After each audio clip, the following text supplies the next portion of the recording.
Olá, pessoal, boa noite. Nós somos do curso de música, licenciatura em música da UNEB, do Polo de Conceição do Coité, e faremos agora um seminário da disciplina Filosofia, Estética e História, sob a direção do professor André Luiz Lopes de Araújo. E nós temos aqui hoje os alunos Jackson Silva Santos, Nathalie Santana Almeida e Rogério Silva Santos. Esse nosso seminário vai tratar da educação brasileira na República de 1945 ao ano 2000. A educação brasileira entre 1945 e 2000 passou por profundas transformações, impulsionadas por mudanças políticas, sociais, econômicas, desde o fim do Estado Novo, 1937 a 1945, até as reformas educacionais dos anos 1990. O sistema educacional brasileiro sofreu impactos diretos de disputas ideológicas entre projetos distintos de sociedade. O milagre econômico, 1968 a 1973, período de crescimento acelerado durante o regime militar, marcou uma expansão qualitativa da educação. Qualitativa não, desculpa, quantitativa, mas sem garantir qualidade no ensino. Este seminário analisará como essas mudanças moldaram a educação no Brasil, destacando seus avanços e desafios e impactos duradouros e imediatos também. Antes da gente começar, eu gostaria de fazer a minha autodescrição. Eu sou baixo, tenho 1,63 m de altura, sou pardo, tenho uma barba crescida, cabelos curtos, algumas entradas. Estou vestindo uma camisa preta. Queria pedir também que os nossos colegas também fizessem uma autodescrição. Olá, boa noite. Eu me chamo Nathalie, tenho 1,68 m, tenho uma pele clara, cabelos pretos e estou usando óculos. Maravilha. Olá, boa noite. Eu sou Jackson, sou negro, tenho cabelos pretos, curtos, tenho uma medida de 1,77 m de altura, mais ou menos isso. Estou vestindo uma camisa preta e uma calça estilo militar, verde. Pronto, então, dando seguimento ao nosso seminário, gostaria de saber algumas considerações iniciais que vocês têm a comentar sobre esse assunto. Para a gente começar, né, eu acho importante a gente entender, né, que o período de 1945 a 2000, ele foi marcado por muitas mudanças no Brasil, né? O país estava Sim, mudando, sim. tanto na política, né, quanto na economia. Isso, claro, que impactou diretamente na educação, né? Em outros aspectos, nós também na educação.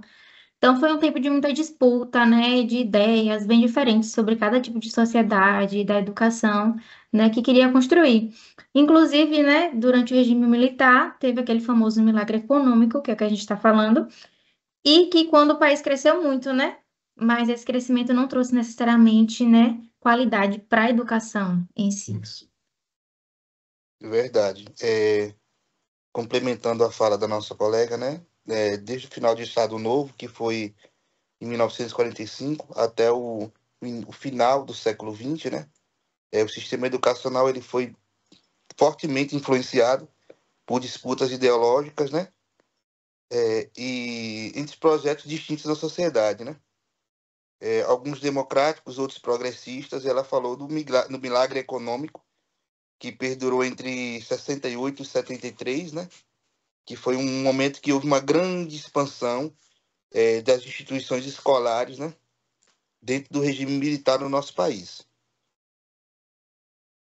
Isso. Muito obrigado pelas considerações. Vamos seguindo aqui, e aí a gente vai dialogando sobre cada assunto.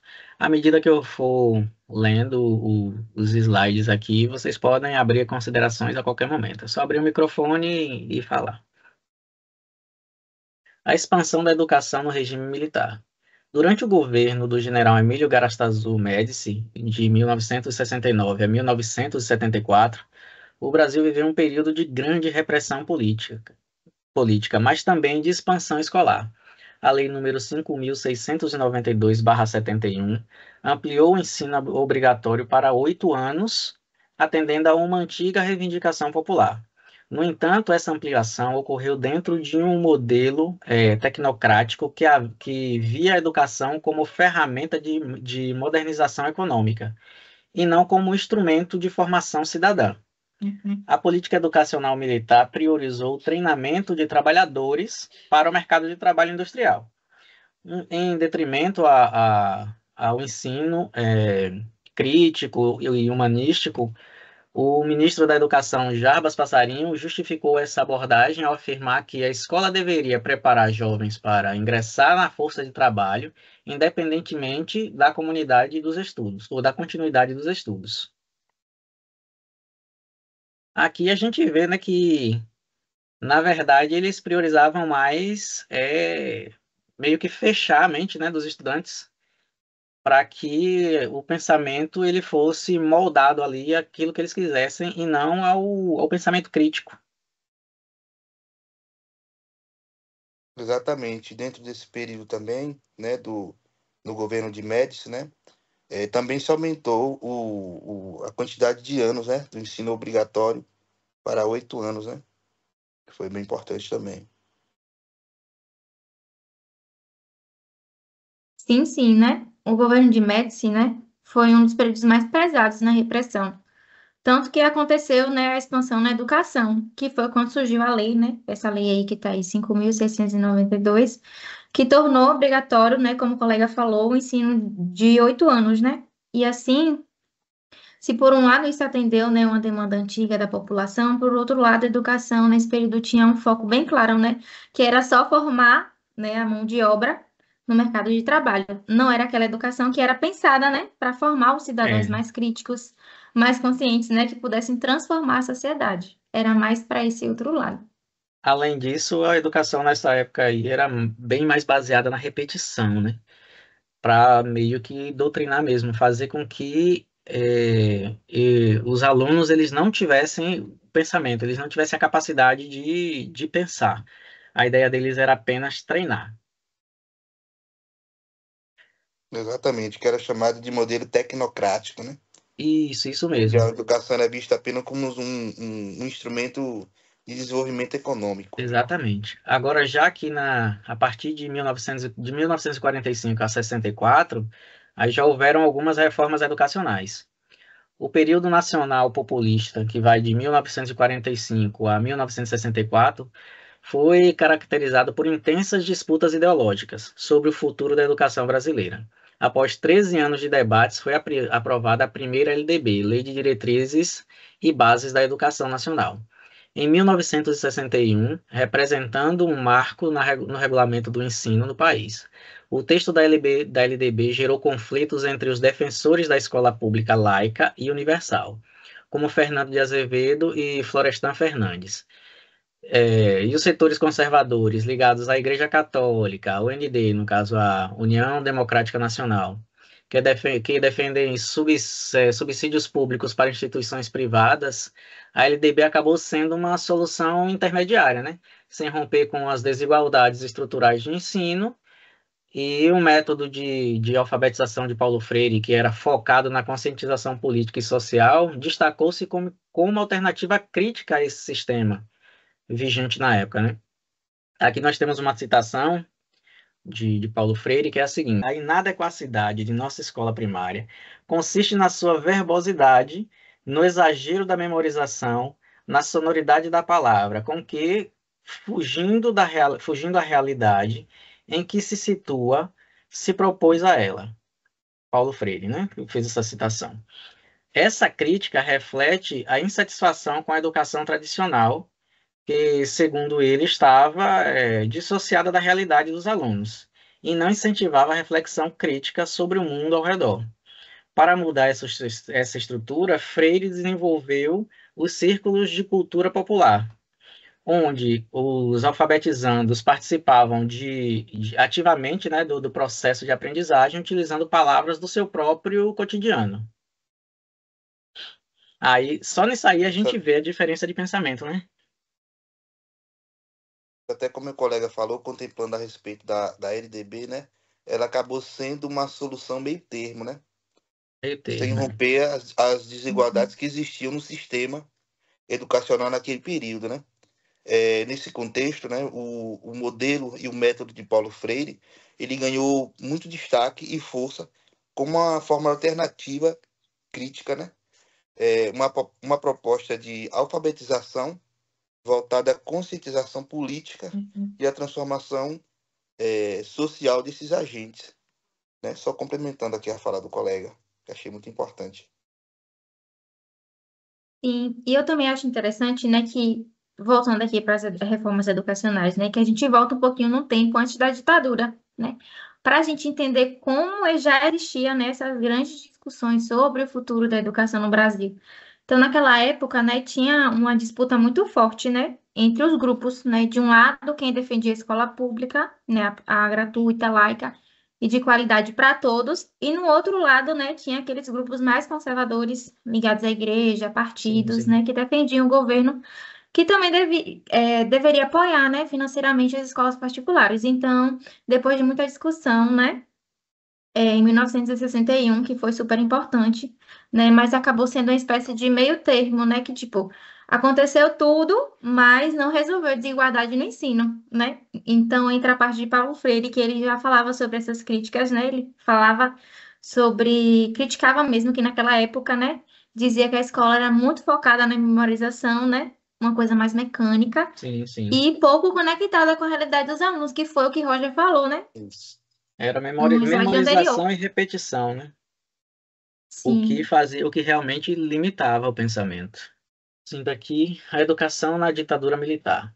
Com o golpe militar de 1964, a educação passou a ser orientada por um pensamento tecnocrático, como a gente já até havia falado, né? A reforma universitária de 1968 e a lei número 5.992/71 estruturaram o ensino básico e superior com o objetivo de formar mão de obra qualificada para o modelo econômico vigente. As principais mudanças eram o ensino superior voltado para especializações técnicas, a estruturação do ensino de primeiro e segundo graus em 1971 e conteúdos humanísticos foram esvaziados, né, dos currículos escolares, ou seja, filosofia, sociologia, história, geografia, tudo que era relacionado a humanas, ou seja, que ia fazer com que o pensamento evoluísse um pouco mais, ele foi deixado de lado. O modelo tecnocrático, ele reduziu o papel da educação na formação de cidadãos críticos, tornando-os apenas um meio de impulsionar a economia, nacional. Ou seja, foram e fomos, na verdade, né, transformados em massa de mão de obra, no caso, massa de manobra e mão de obra apenas. Então, quem era que tinha o direito de ter um estudo de melhor qualidade? Ou que já nascia em berço rico, né? O que já tinha, que já era abastado, que podia ir para uma faculdade melhor, particular. Mas o ensino público realmente era para formar apenas trabalhadores. Exatamente. E complementando também, é que educação na ditadura militar, em 1968, foi implementada a reforma universitária, né? Que Sim, reorganizou o ensino superior, valorizando as especializações técnicas em detrimento das humanidades, né? Em 71, a já citada Lei 5.692 estruturou o ensino de primeiro e segundo grau, aprofundando a separação entre ensino técnico e a formação geral, né? Até como o colega falou, as principais mudanças que causaram, né? Isso causou foi a ênfase no ensino técnico e profissionalizante, a reorganização da estrutura educacional básica e a redução de conteúdos humanísticos no currículo, né? Onde se tratava mais de colocar o cidadão como formar para ser mão de obra mesmo. Não sei como o colega Rogério falou. E quando o golpe militar chegou, né, percebe-se que as coisas mudaram, né? A educação passou a ser totalmente moldada, né, pelo pensamento tecnocrático, né? Uma visão muito mais voltada à produtividade, né, para formar os trabalhadores para as indústrias. Então, as reformas que aconteceram, né, como a reforma universitária, né, que foi a que o colega citou agora, de 1968, e a lei de 5.692, né, foram feitas justamente para atender, né, esse modelo econômico, os cursos eles ficaram mais técnicos, né? O ensino básico foi mais reorganizado, mas o conteúdo mais humanísticos, né? Aqueles conteúdos que ajudam a gente a refletir sobre a vida, sobre a sociedade, né? Foram praticamente apagados. Então, nesse período, a educação deixou de ser um espaço para formar os cidadãos críticos, né? E virou muito mais aquela ferramenta de sustentar o modelo econômico da época. E fora isso, a gente aqui está tratando basicamente só mais da educação, fora todas as outras atrocidades que aconteceram no regime ditatório militar, né? E se a gente for citar aqui o AI-5, o exílio, tortura, inúmeras outras atrocidades que aconteceram naquele período, né? O Isso aqui, desaparecimento de pessoas também, né? Que pois é, né? pessoas Se a gente sumiram. for aprofundar nisso aí, é complicadíssimo. Com certeza, é muito forte e tem muita coisa, né, envolvida. Isso, agora vamos começar a falar um pouquinho de coisas melhores, né? Políticas educacionais pós-ditadura. Com o fim da ditadura militar em 1985, iniciou-se um forte movimento pela democratização da educação. A Constituição de 1988 representou um avanço ao garantir o direito à educação gratuita e universal, mas os desafios, claro, né, persistiram. Nos anos de 1990, reformas neoliberais passaram a orientar a política nacional, influenciadas por organismos internacionais como o Banco Mundial e o FMI. O ensino técnico e superior foi ampliado, mas sem investimentos adequados na infraestrutura e na qualidade de ensino. O presidente José Sarney, o primeiro civil a ocupar o cargo após o regime militar, extinguiu o Mobral e criou o projeto Educar, tentando reformular o modelo de alfabetização para os adultos. Ou seja, até Sarney, nós tínhamos uma dificuldade muito grande de alcançar a educação para todos e de alcançar a educação com pensamento crítico, né? Era bem modal mesmo ali. Exatamente, colega. Com esse período, né, se iniciaram as políticas educacionais pós-ditadura, né? De 85 em diante, como você falou. E os aspectos, né? Os principais aspectos foram o fim da ditadura e o retorno à democracia, né? Que trouxe uma necessidade de se reformular todo o sistema educacional que a gente pautou aqui agora e que havia sido utilizado fortemente para difundir o regime, né? Então foi se passado a se pensar e aplicar uma contrapartida dessa ideia que se foi criada durante a ditadura militar, né?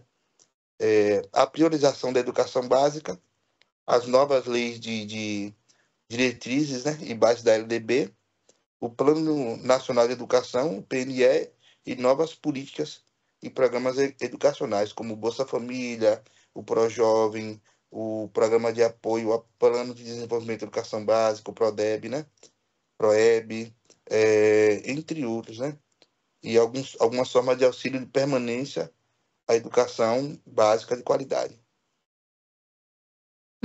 Como o colega falou aí, né? Quando a ditadura acaba, né? O Brasil ele começa a viver aquele momento muito forte de busca por democracia, né? E isso também chega na educação, né? Como a construção de 1988, né? Que foi um avanço enorme, porque ela garantiu que a educação fosse um direito de todos, né? Gratuita, universal, mas que ao mesmo tempo, né? O país já estava entrando naquela onda de neoliberalismo, né? Que traz aquela ideia que o Estado que gasta menos, né, investe menos, e isso, claro, que impactou na educação, né? Eles viveram reformas nos anos 90 que até ampliaram o ensino técnico e superior, mas sem garantir aquela qualidade, né? Sem investir o suficiente na estrutura das escolas, na valorização dos professores.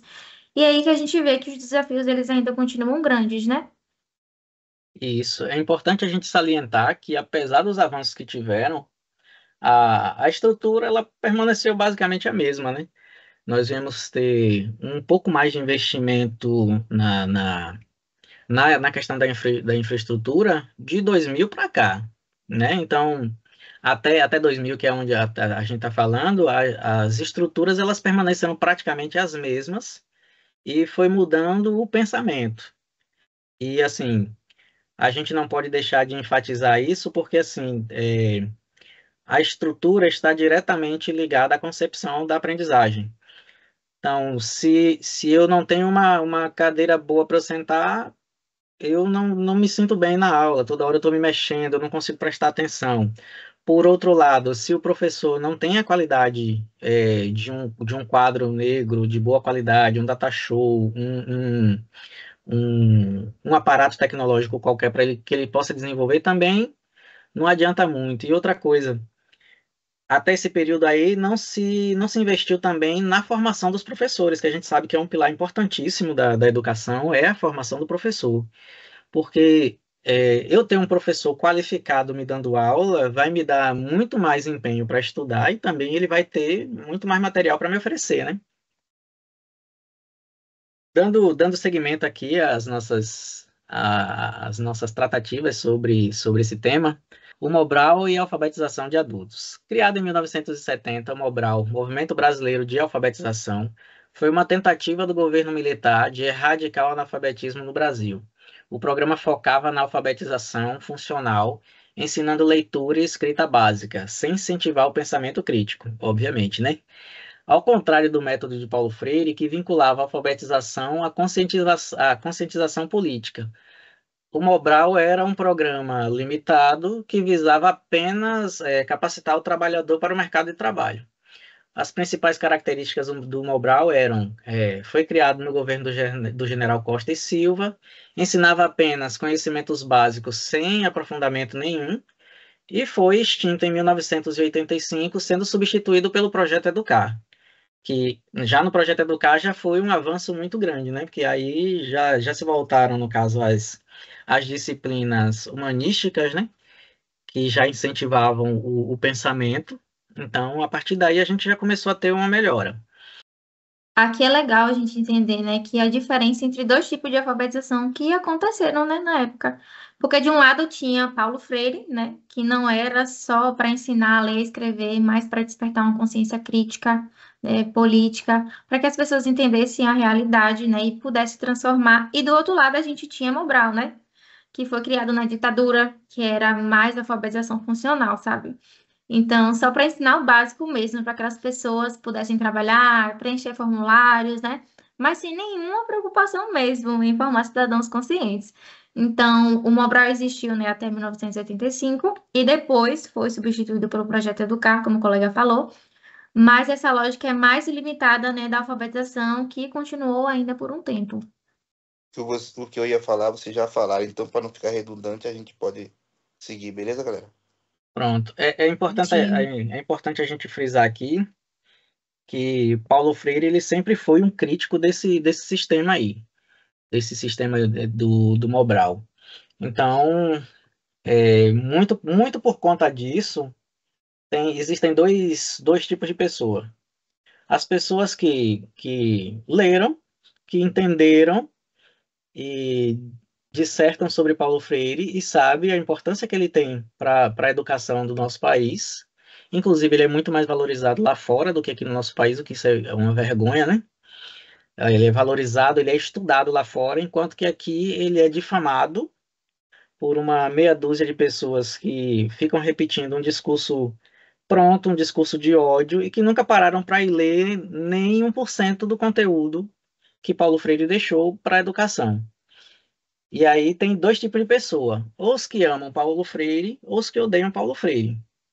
Mas assim, se você for parar para olhar a educação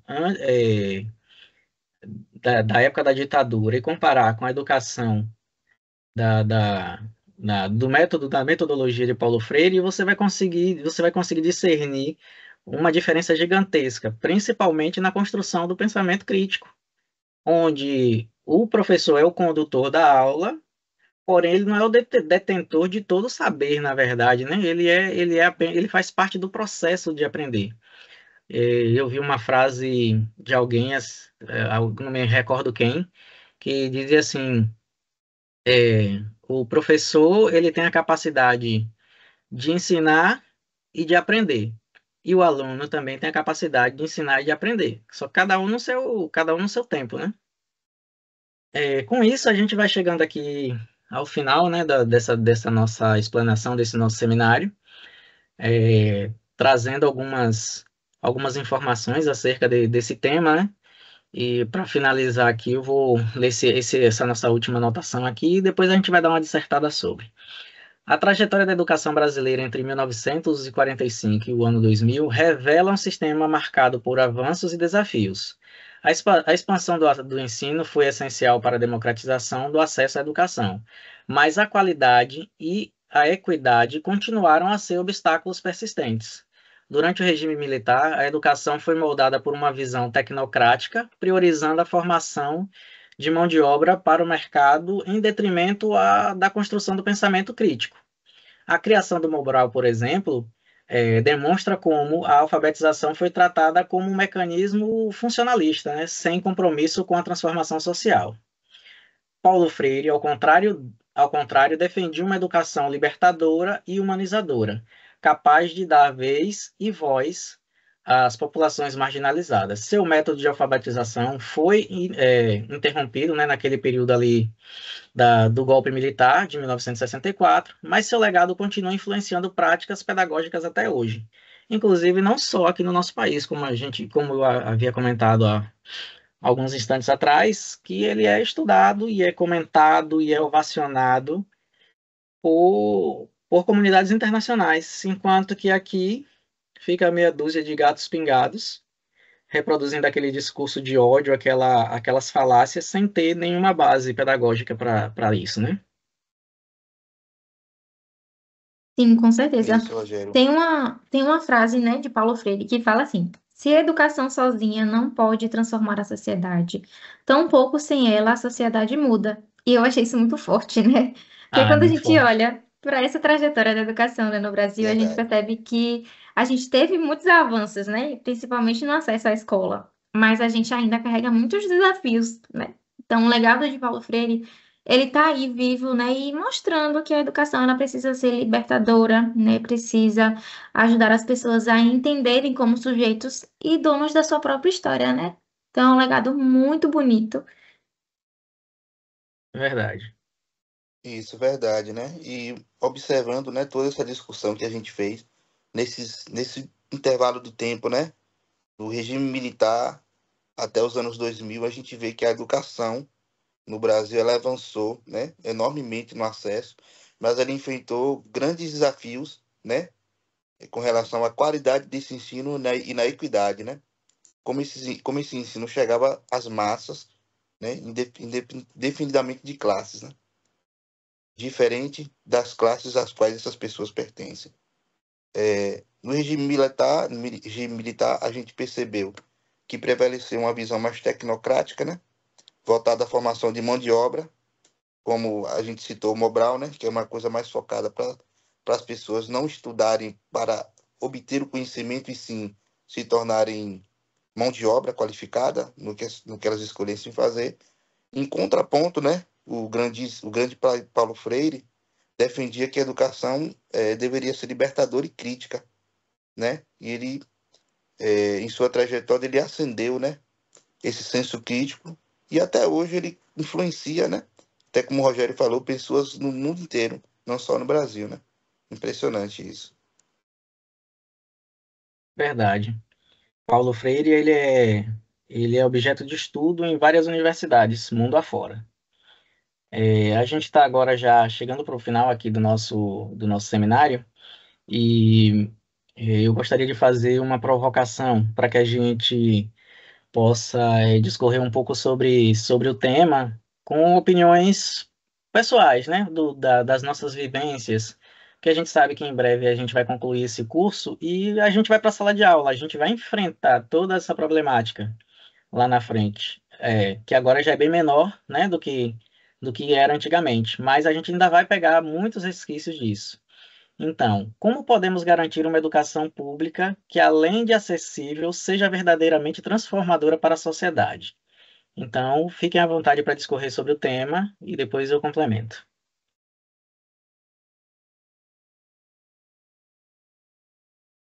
Como o Rogério falou, né, o primeiro passo é valorizar o professor, né?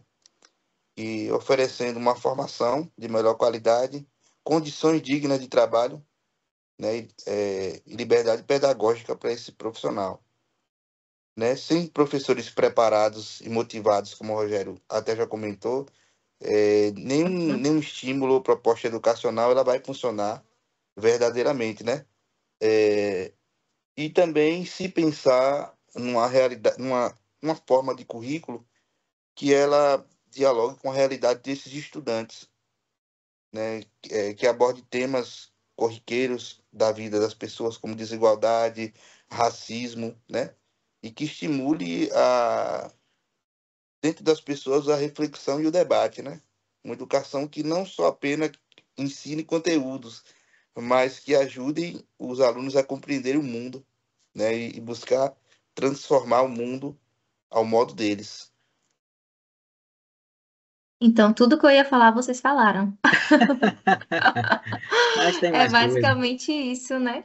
Concordo plenamente. Então, a gente sabe que são inúmeros desafios e que a jornada é muito grande. Mas como a gente vem dizendo aqui que a base ela precisa ser fortalecida. Então, não adianta ter inúmeras políticas públicas, não adianta ter inúmeras pessoas debatendo e falando sobre, se não for investido realmente na base, principalmente na formação dos professores. A gente está falando aqui de uma maneira geral dos professores, mas a gente entende que o coordenador pedagógico ele também tem que ter uma formação que estimule o pensamento crítico dele para com os colegas, para que os colegas se sintam impulsionados a dar uma aula melhor, a ser um melhor professor. A direção da escola também tem que participar desse processo.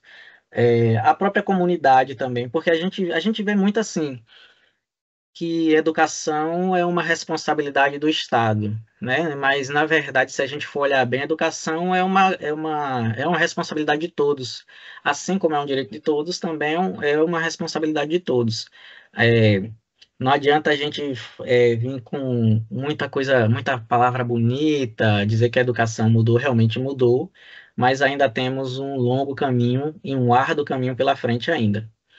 Porque enquanto a gente não pensar que, que os professores eles têm conexão direta com a formação do aluno, com talvez até a vida do aluno, a gente não vai conseguir andar muito, né? Enquanto o professor, até o professor mesmo, enquanto ele não perceber isso, né? Que ele tem uma responsabilidade enorme na vida do aluno, a gente não vai progredir mais na educação, a gente vai ficar estacionado. E não existe nada pior do que a inércia, né? Quando a Com gente não certeza. anda, quando a gente não Até anda, porque, até porque o professor, né, é o espelho do aluno. Então, o aluno vai se exatamente. espelhar no professor, né? Ele vai ter ali uma guia, né, no professor. Então, tudo isso é importante. E sobre o que você falou também sobre escola funciona todo mundo junto, né? É um conjunto. Então, para isso, precisa realmente É a ter esse valorização dos olhar, profissionais, né? é, ter esse olhar, a valorização realmente dos profissionais e a família também contribuir, né? Porque escola e família e sociedade, um conjunto, né? Para que as coisas aconteçam e que as coisas também melhorem, né? Diante dos anos. É importante também a gente falar a respeito da estrutura familiar, que a gente está falando bastante dos professores e da forma como os professores devem aplicar a sua forma de trabalhar, mas a gente vê que isso, até como Nathalie falou, é um trabalho em conjunto. Em Então, se conjunto. no ambiente familiar, se na casa dessa criança, desse adolescente, as coisas não estão estruturadas, só a escola não vai conseguir fazer, o professor não vai conseguir tornar esse indivíduo 100% pleno e da forma como deveria ser, porque a família, o contexto onde ele está inserido também tem que ser propício, né? E dar condições para que esse jovem ou essa jovem ele possa seguir um caminho reto, né? Reto no É, sentido de que, né, que a gente pensa Flua, que né? estude, né, que flua e que Uhum. as coisas aconteçam. esse aí já é um tema que se a gente for abrir aqui, a gente vai longe, né? Porque a política pública, ela não pode ser somente pública, ela tem que ser pública e social.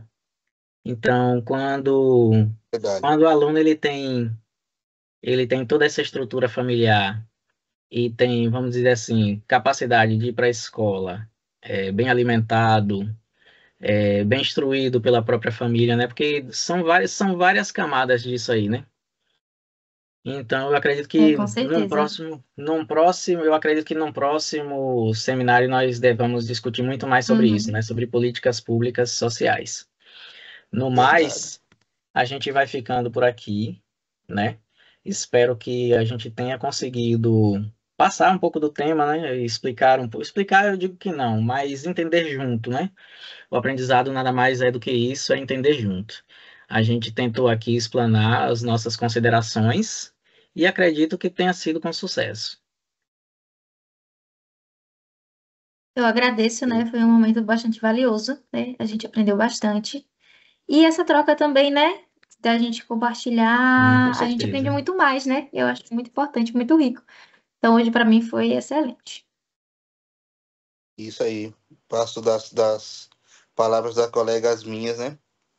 É, essa questão da gente somar mesmo os conhecimentos e as nossas vivências, né? Nossos pontos de vista e nos tornarmos pessoas melhores, né? Com Gratidão certeza. mesmo aí por tudo para vocês. Então, galera, a nossa equipe, a nossa panelinha vai ficando por aqui e até a próxima, até o próximo trabalho, né? Valeu, galera, boa noite. Obrigada. Valeu.